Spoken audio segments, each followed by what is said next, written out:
I've been attached with the feeling of them waking up with you by my side. Usapan na nga guys itong ating Bel Mariano ngayong araw dahil na nga rin sa pagpunta nito sa launch ng Miratap at sobrang pretty nga rito ng ating Bel Mariano. At narito pa nga guys na kung saan kasama nga itong ating Bel mag-ribbon cutting. Sabay-sabay nating panoorin.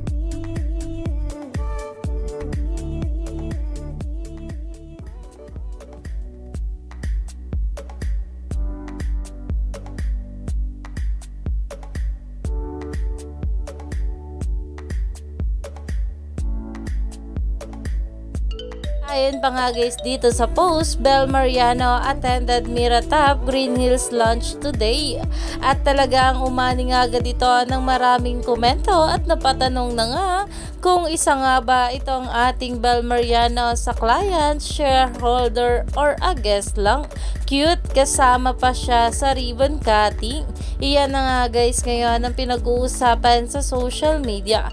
Kaya naman stay tuned lang tayo for more update kila Donnie at Bel sa mga susunod pa na ayuda.